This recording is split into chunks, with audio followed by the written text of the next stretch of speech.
All right, guys, I want to walk you through a refinance today. So let's look at some of the things that we've been through recently. A lot of you that have followed our career, you guys know that we initially weren't having access to bank loans and cheaper rates when it comes to conventional financing, but we were able to accomplish that through other means.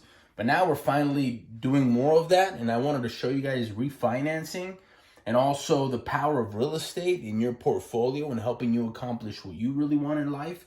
So this is a fourplex that we picked up.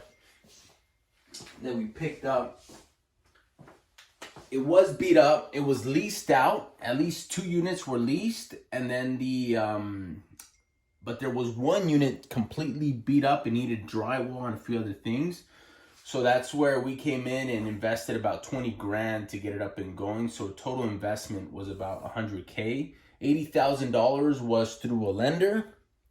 $20,000 was through like credit cards or credit lines that we luckily had access to at that point in our career. But these are the numbers to this deal. The revenue right now is a little low. We have a couple tenants that are below market, but that's fine. It's $2,200 a month that comes in total revenue coming in monthly.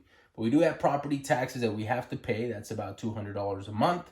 Where we've got insurance to pay $100. We factor also a vacancy rate, let's say 10% vacancy on this property.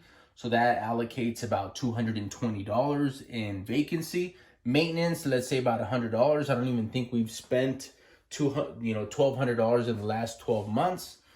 But nonetheless, let's factor that in. So we do the math. What's left over is $1,580 monthly. This is something that we can call NOI. Usually we call the NOI the leftover operating income on commercial real estate, but nonetheless, it's quite helpful in this instant as we analyze this particular deal. So the question is, of course, is how do we come up with the cash or with the money for that purchase price and that investment? So this is, we don't have the cash for it, so we refinance it or we get a bank to finance the loan. So I was able to get a local bank to give us $106,000. I'm gonna write that right here, $106,000 on this. So that came in, it gave us back the $20,000 so that we could pay off our credit cards, and we got this into a better loan, and we were able to get a 4.8% interest rate on that $106,000. Real estate, this happens all the time, and banks, people are willing to loan you money when they know that it's secured and backed by a good piece of real estate, income producing real estate, especially because this is why the bank feels completely comfortable. They're only dropping $106,000. They paid, we were able to pay off that $100,000. We were able to walk away after closing and a few things with about $4,000 in our pocket. But this is what the bank really likes. The payment on this loan is approximately the payment, and this is principal, this is interest, this is also, that's just principal and interest, and that's $500 because we have insurance and property taxes up here. So that's $500 monthly. What are we left over with?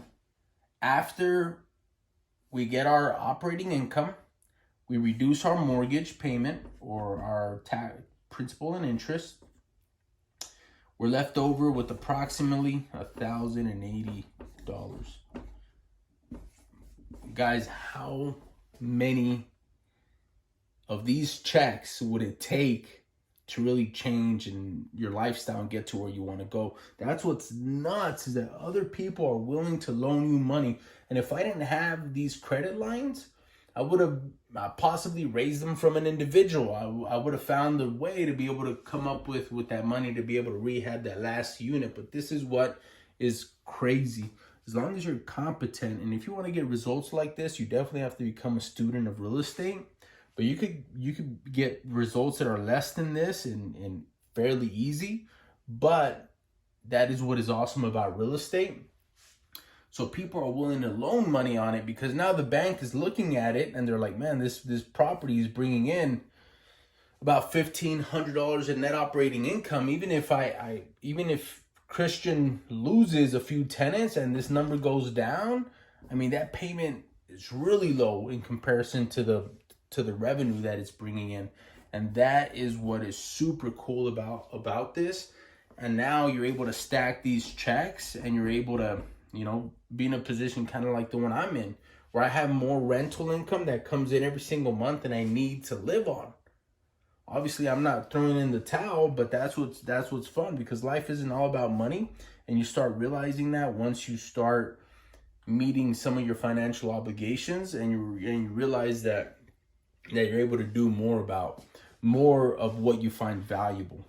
So now we look at that, and this is one big benefit. How many of us would love that benefit of having cash in our pocket every single month? So that's benefit number one. But there's 3 benefits, and let me go to the second one. The second one is equity. So this is huge, because who's making that monthly payment for you guys? You have 4 tenants here that are making their monthly rent. You're offering a service as best as you can, but now every single payment that they're making, guess what? That balance is going down. That balance keeps going down after every single payment. So you have a little piggy bank here that you've got coins coming in. And that's what's super cool about equity. So you have equity, you have savings accounts that are just stacking up. The third benefit is tax, benefits. So tax benefits.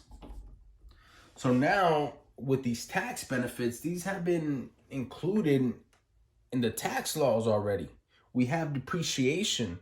So which means that this money that you're getting in every single month pretty much is tax free. You don't have to pay taxes on this stuff because it's offset by depreciation.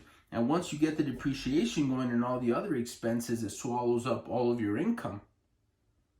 And that's what's super cool, because now here's the cash flow quadrant. Many of us are employees, others are self-employed, business owners and investors. Well, guess what? Once you own a piece of real estate like this, you start going into these realms of in the cash flow quadrant. And instead of paying taxes as an employee, which is the highest way to pay taxes, the taxes are expensive for employees. Now, once you start getting into these realms, you get tax write-offs. So where an employee can maybe get, has access to about 15 write-offs, over here, we have access to 400 write-offs. And this is what's crazy. Like, real estate doesn't care if you're broke. It doesn't care what your credit score is. It doesn't care about anything. You just have to become competent to be able to put deals like this together. And someone that was very inefficient and very ineffective and didn't know real estate at all, I've gotten to a position to understand it really well, and anybody can do this. And that's what's super phenomenal. And the possibility of having other families, other people be able to meet their goals and live their lifestyle with real estate, and being able to leverage all these things, because now we're leveraging, your clients. They're going out, they're working 40 hours a week to be able to pay their rent, right? So you're leveraging the clients, you're leveraging the banks.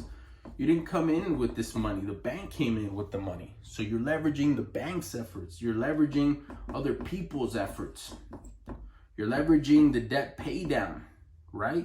You're leveraging all of these things, and I don't know what other vehicle can more predictably be able to get you these results. And that's what I'm super excited about. Now, I'm not a mentor. Like, I don't have all the answers, but this is so important so other people can really understand this too. And hopefully, we can make an impact and influence you guys to do something similar.